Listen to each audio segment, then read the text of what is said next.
All right, guys, so here's what you're going to need in order to successfully change your brake pads on your third-gen 4Runner. Now, obviously, you don't have to go with the OEM product like I've chosen to go with. That might be depending upon budgetary restrictions, time restrictions, or project restrictions, and maybe just personal preference. But with a little bit of proactive planning, you can get these online and shipped to you within about 5 business days. And it's super easy. Personally, I have had the best experience with choosing the Toyota OEM brake pads, and so that's why I continue to do so.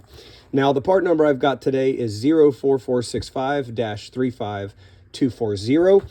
Please make certain to always cross-reference online if ordering Toyota OEM parts by placing in your VIN number and some other information about your 4Runner to make sure that the brake pads are the right one for your third gen, as they may be different. But this is the brake pad for my third gen 4Runner.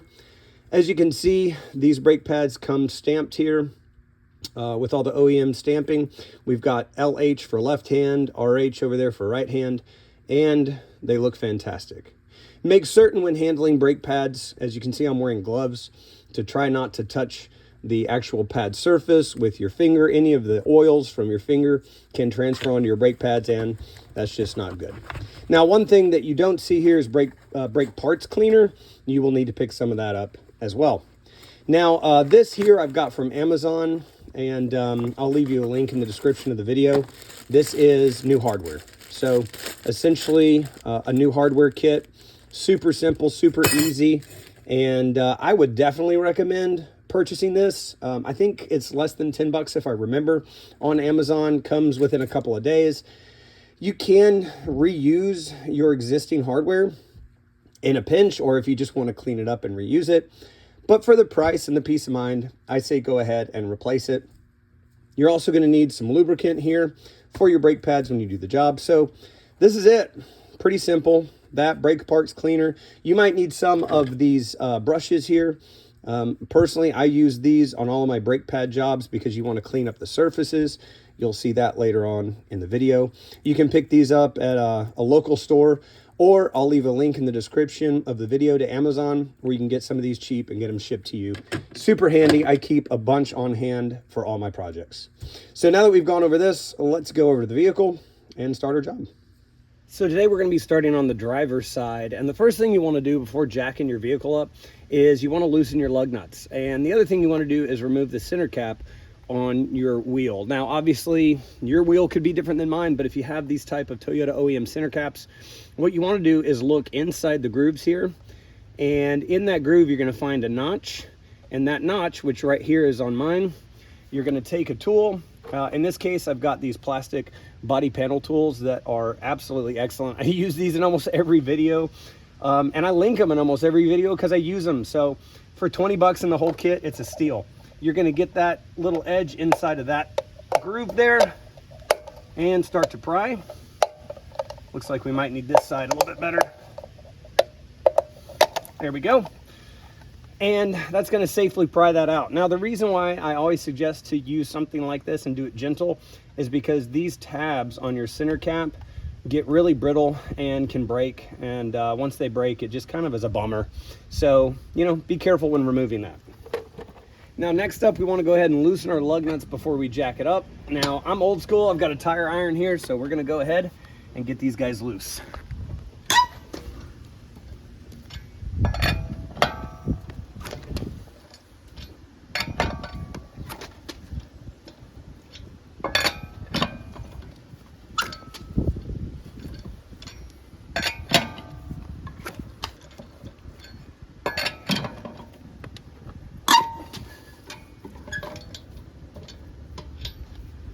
Now, if you're using your OEM bottle jack, then your jack up location is here on the cross member, and Toyota engineers did an awesome job.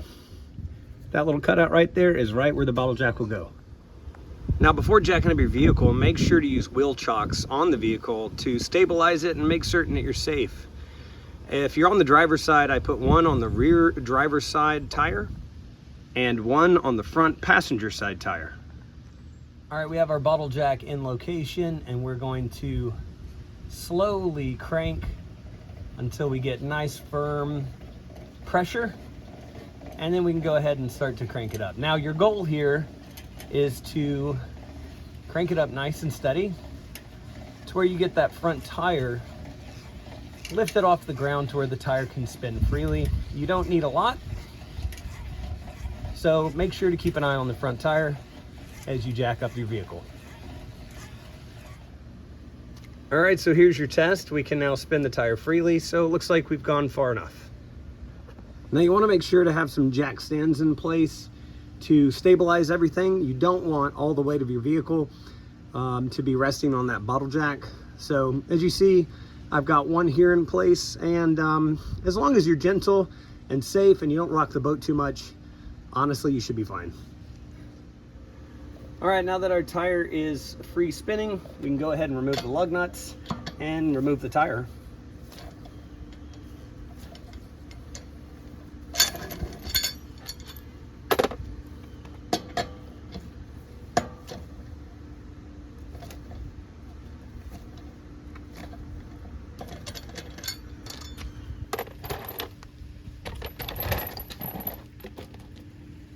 So here we are, guys, in an important phase of your job, and this is where you need to inspect your rotor. Now, one thing that my father always taught me growing up was the old back of the fingernail trick. Now, even though I have gloves on, you still should be able to feel any type of problems on your brake rotor. But one thing that I like to do is put the back of your fingernail up against the base and then slowly run it up your rotor. What you're looking for is you're looking to feel any type of grooving, etching, or indentions in your rotor. If it feels smooth, you're still good. If you feel any type of etching or grooving or anything like that, you've got a problem. And what you would need to do then is stop, take your rotor into a shop to see if it can get turned, or to be honest, these days, the most likely thing is going to be getting a brand new rotor, which would be unfortunate, but that would be a sign that you let your brake pads go too long without addressing the issue. Now, in this case, even though this rotor, the surface looks really shiny, I don't feel any type of grooving. So that means I got to it in a good amount of time here, even though, to be honest with you, I felt like I was getting kind of close. So everything looks good, and we're going to go ahead and move forward with our brake pads. Now, another way of checking the material left on your pads is the window here in the caliper. So when you have the wheel off, you'll be able to look inside this window, and the space here is going to be looking at how much brake pad material you have left. Now, it looks like I have more material on the outer brake pad than I do the inside, and I still have some life left, but honestly, I've been feeling that dreaded third gen 4Runner shimmy, and when it gets to that point, it's really best just to go ahead and change these out. Now at this point, what I'm going to do is I'm going to take an old towel here and shove it underneath the master cylinder, and that's because what we're going to do is we're going to remove the cap to the brake fluid reservoir, and you'll see why here in a minute, but we're going to need that done when we compress these old calipers up against the pistons. When we do that, the air and the brake fluid is going to travel back up towards the cylinder through the lines, and you know, you could have a little bit of spillage. So you want to remove that cap and put a towel down, because you don't want brake fluid getting anywhere in your engine bay. Not a good idea. Make sure your engine is pretty cool if you put a towel in here. You definitely don't want anything happening where that towel catches ablaze. What we're going to do is we're going to take out the spring, pins, and brake pad hardware, and I'll show you why here in just a minute. So first thing we need to do is take this clip out. You can get either a screwdriver, needle nose pliers, all that works. That'll come straight out. As you can see, that arm there in the middle hooks, and it hooks through these pins here and here. Next thing we want to do is bang our pins out.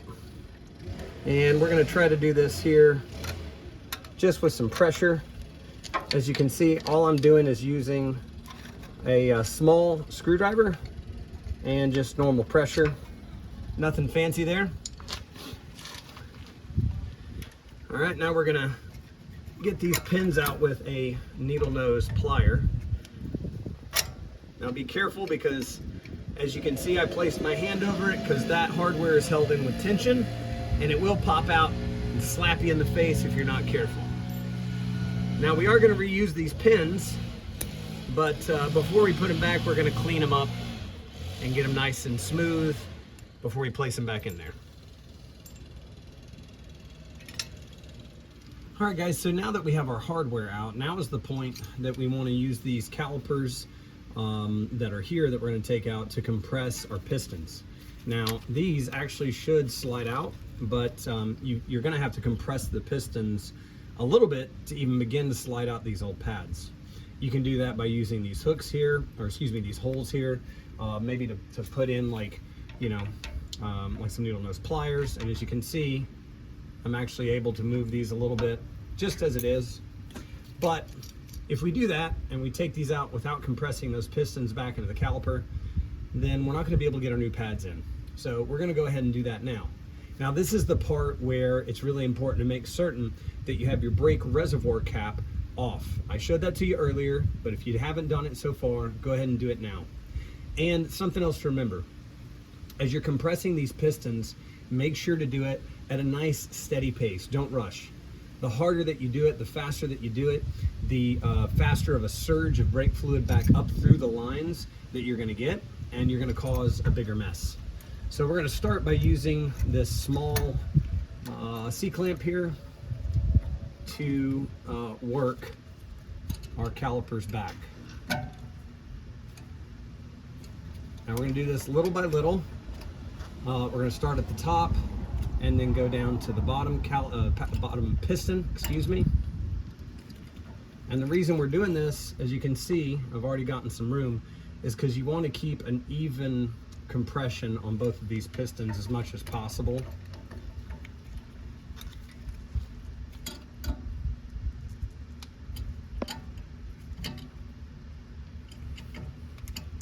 Little by little here, guys. Nice and steady.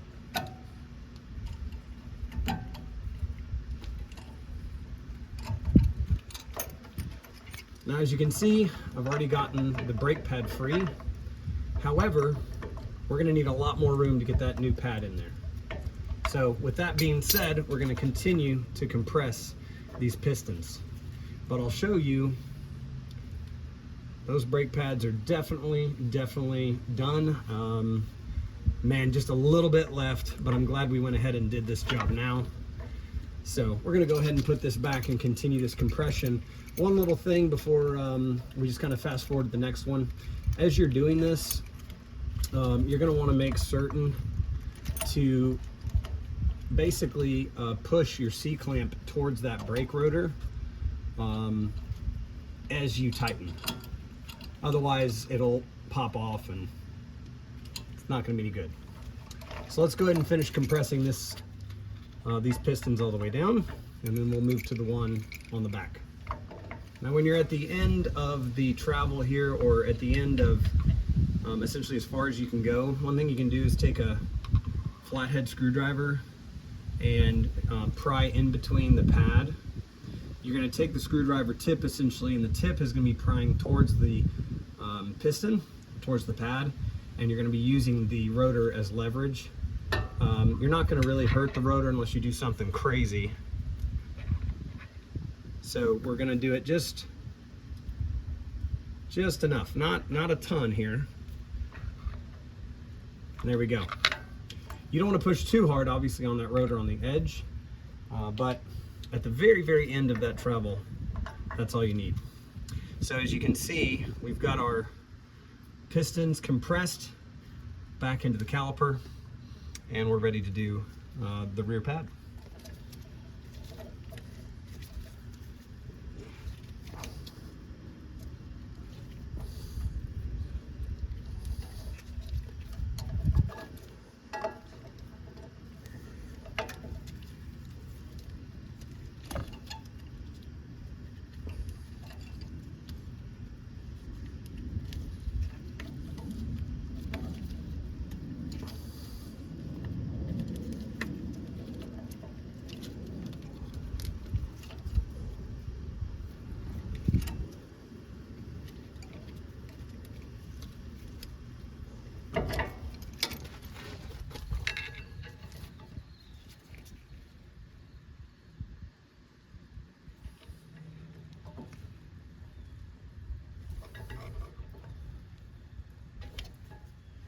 right, now these pistons are fully compressed, I believe, and we are going to remove our rear pad. And yeah, definitely time for a change there, so I'm good with that. All right, now that we have all of our pistons compressed, we're gonna go ahead and hit this area with some compressed air. We're gonna brush up these bottom and top spots here a little bit, clean it up with some brake cleaner, and then we'll be ready to put our new pads back in. All right, here we go with some compressed air first.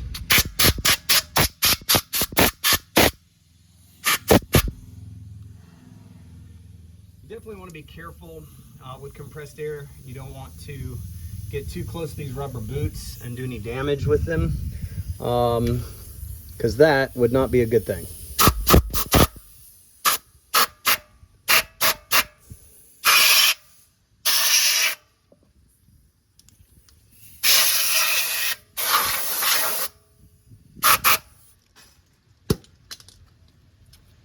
Now we're going to take a wire brush here, and we're going to brush down on the portion of the caliper where the brake pads interact with the caliper.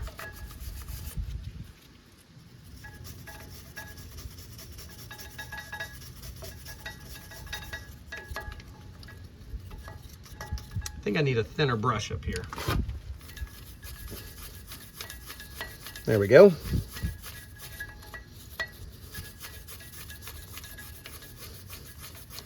Now you want to be careful when using these wire brushes not to interact with the rubber boots on the pistons, and also really not to damage or even deal with those pistons at all. We just really want to clean up the surfaces that interact with the brake pads and the hardware. Should be pretty easy to see. As you can see, this brake dust kind of ghosting off of this caliper here. So we're going to work on this for just a few minutes, blow it off, get some brake pad cleaner, brake parts cleaner, excuse me, and finish it up.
All right, so we've gotten everything cleaned up, dusted off, and we've used our brake parts cleaner. And we've also taken our pins and used our wire brush to clean those off and spray them down. Now you're gonna have a couple of different pads here. The one with the dual wear indicator is gonna go on the rear, and the one with the one single wear indicator is gonna go towards the front of the caliper, or the outside of the caliper, if you will. Now, if you get these Toyota pads, they're marked LH and RH. The LH stands for left hand. That's going to be your driver's side. Now, obviously, we're going to have to take some of this lubricant, this brake grease, and we're going to just apply it on the areas of the pad that interact here with our caliper.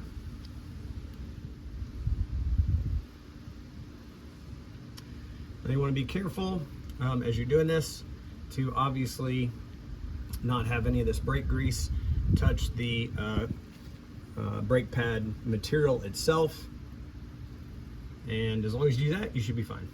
If you do happen to make a mistake, all you can do is hit it with some brake parts cleaner on the pad, and you'll be fine. All right, so in this case, what I've done is I've greased up that back plate around where it's going to meet those caliper pistons. And now we're just going to slide it back into place. And that fits beautifully, which means we did a good job on compressing our pistons back into the housing. Now we're going to do the same steps here on greasing our brake pad for the outer portion of the caliper. All right, this is going to go in just one way, both of them very simple, very easy to see. Now that we have both of our pads in, we're going to take a little bit of grease here, not a lot, and we're just going to grease up our pin. Again, not too much, you just kind of want to smear it on there. And now we're going to line it up with our brake pad holes here. There we go.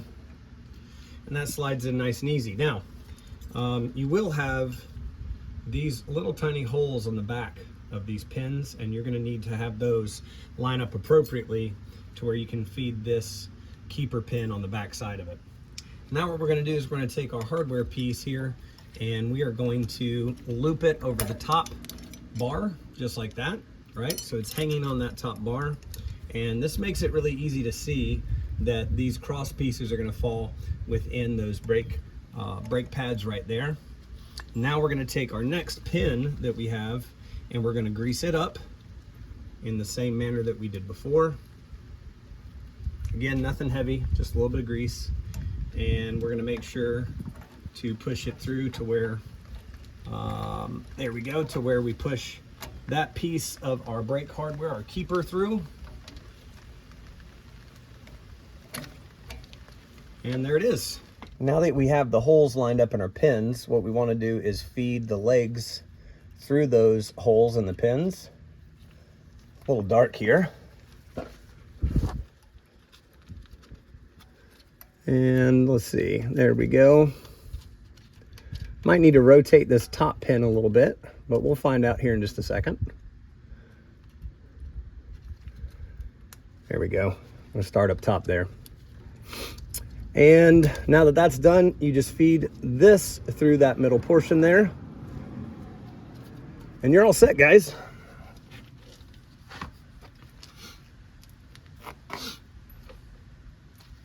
And just like that, we have replaced the brake pads on our front caliper. Now we're gonna go and move over towards the passenger side and repeat all these steps.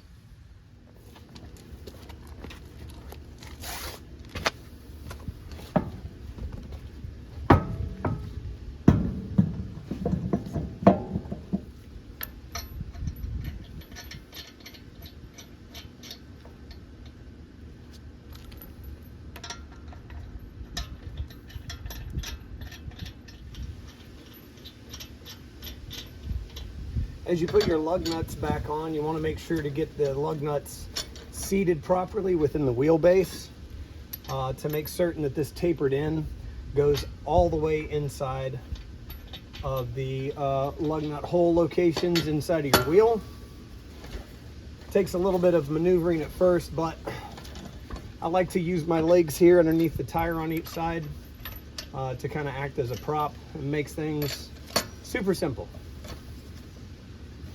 After we get everything tightened up here initially, we're going to lower the vehicle back down onto the ground, and then we're going to torque our lug nuts down to spec.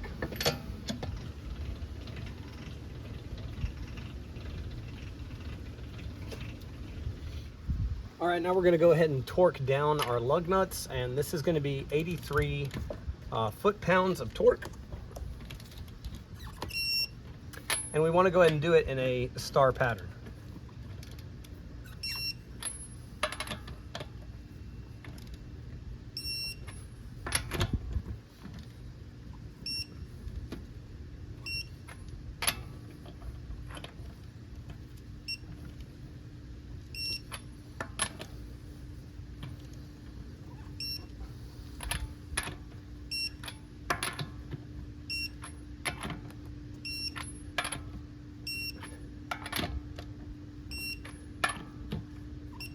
All right, there we go. Now all that's left to do is to put our center cap back on. I like to line it up here and get our rubber mallet and tap it in. Now before we move on to the passenger side, I wanted to show you guys a top view here of the master cylinder. And it looks like everything was dry. We didn't have any huge bubbles or leaks come out. So that's definitely a victory. That means we did a good job at compressing those pistons back into the caliper at an easy rate of speed. So we're gonna do the same thing on the passenger side. So guys, at this point, you have everything you need to go ahead and do this job successfully, but you guys know how my channel is. I'm not gonna cut it short here. I'm gonna take you through the steps to go ahead and do it on the passenger side. We're gonna go a little bit quicker, not really explain as much, and we'll get this done.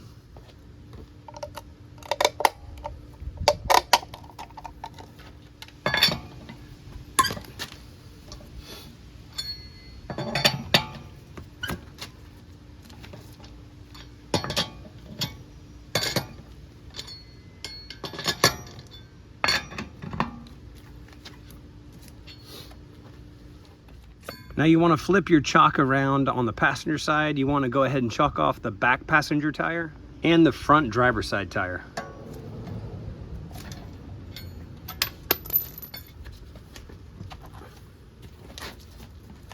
All right, same steps here, guys. We're going to remove this hardware, pop this pin out of the back, and we're going to go ahead and push these pins out here. I had to get the other screwdriver. Making sure to keep your thumb on that middle hardware piece as you compress this out so it doesn't pop out on you. Here we go.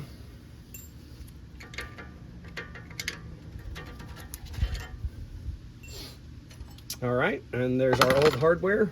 And now we're gonna go through the same process we did on the other side in regards to compressing these brake pads and getting the pistons back into the caliper. One little thing here to tell you guys is, man, this outside brake pad is almost completely done. Now, it is something of note for me that this brake pad is more worn down than the rear.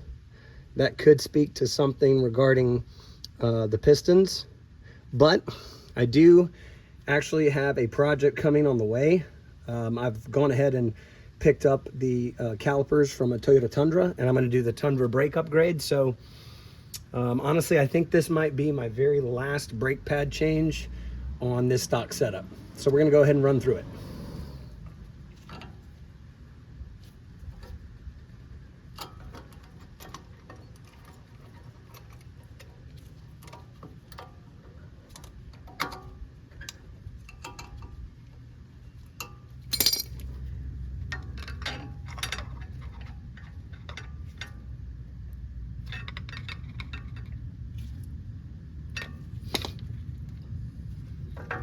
That wear indicator, it was starting to scream just a little bit, ever so slightly starting to scrape on that rotor. In fact, when I was taking the tire off, I could hear a little bit of scraping there. So definitely could not have been better timing. This was about to mess up my rotor here, but I did do the fingernail test and we're still good to go.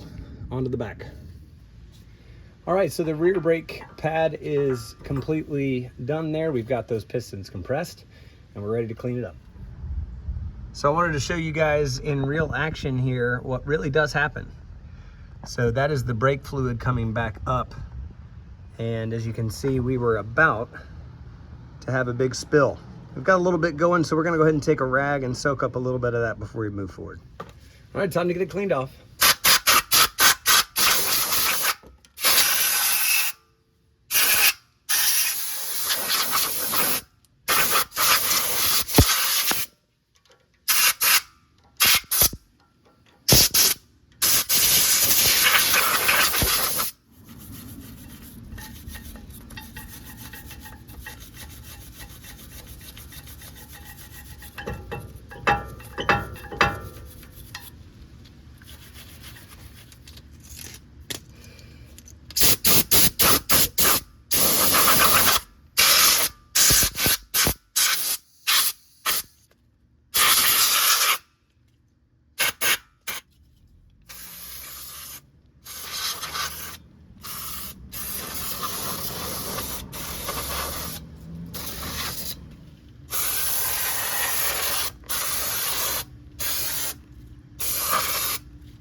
All right, so everything's cleaned off. The brake parts cleaner has dried and we are ready to go.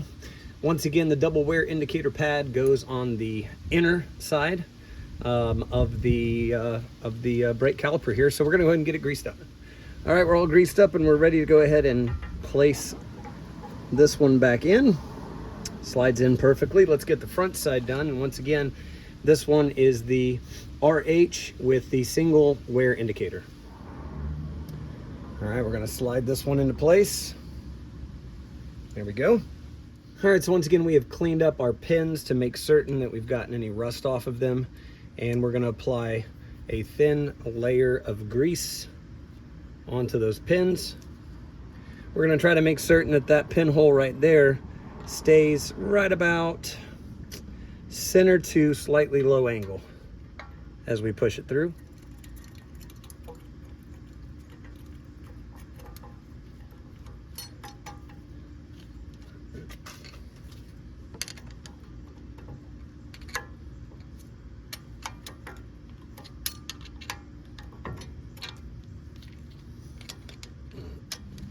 All right, got our second pin greased here, and once again we're going to hold the hardware down with one hand. And you might have to get a screwdriver here to kind of work with the brake pad a little bit to line up that hole.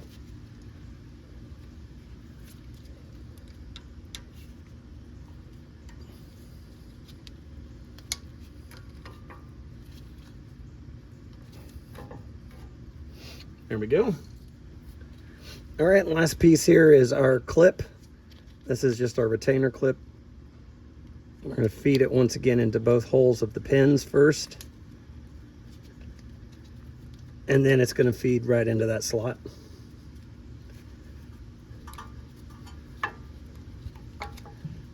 And there we go.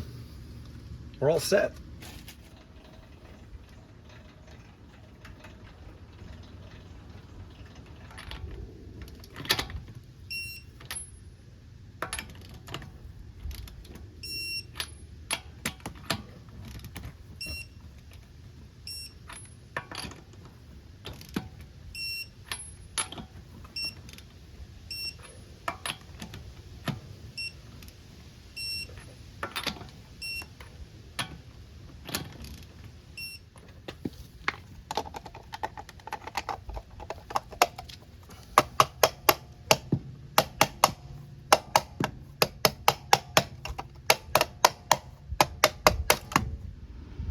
The last step is going to be to bleed your brakes. You want to make sure to keep your brake reservoir topped off at the max line as you do that job. And then after you're done bleeding the brakes, which I am, top it back off to the max level. Remove your towels, clean up any brake fluid that might have gotten out, and you're all set. Now, I know I didn't show you guys the steps on how to bleed your brakes, but I will talk you through it really quickly. You're going to have a buddy in the vehicle, and if you have an ABS system like mine, you're going to turn your key into the on ignition position. The engine will not be running, but it will be in the on position. With the buddy in the car, they're going to pump up the brakes until the pedal feels stiff, and they're going to maintain pressure with their foot on the brake pad. Underneath the vehicle, you're going to take this little nipple off, and you're going to take a 10mm wrench and put it over this bleeder valve. You're going to have a hose connected here to the valve, and that hose is going to travel into a container with some brake fluid in it. Once the buddy has the brake pedal stiff and held, you're then going to loosen that valve to open it up, and you're going to see the brake fluid travel through it. Your hope is to see air bubbles releasing and escaping. Now, when that happens, the buddy's foot is going to go to the floor inside of the vehicle. That's normal. After the couple of seconds of the brake fluid traveling through the hose, you're going to tighten this back up and close that valve off. Then you want to repeat the steps with the buddy, having them pump it up, opening the valve, releasing the fluid, tightening the valve, and going it back and forth over those steps until you see the fluid coming out of that clear hose without any air bubbles. So once there are no air bubbles traveling, you can move on from this. You want to start on the rear passenger side, then you want to move to the driver rear, then you want to go to the front passenger, and then you want to end on the front driver. All right, guys, that's all she wrote. The job is complete. I really hope this video helps you guys do your front brake pads on your 3rd gen 4Runner with more confidence. That way you can get back on the road safely and not have to pay a shop to do this job for you. Because honestly, you can do it yourself. Guys, thanks so much for watching as always. I hope you comment on the video and let me know how your brake pad job went. Like the video, subscribe, help me out, help the channel out. Help it keep reaching people and keep helping people on their journeys. Thanks a lot for watching. I'll catch you next time.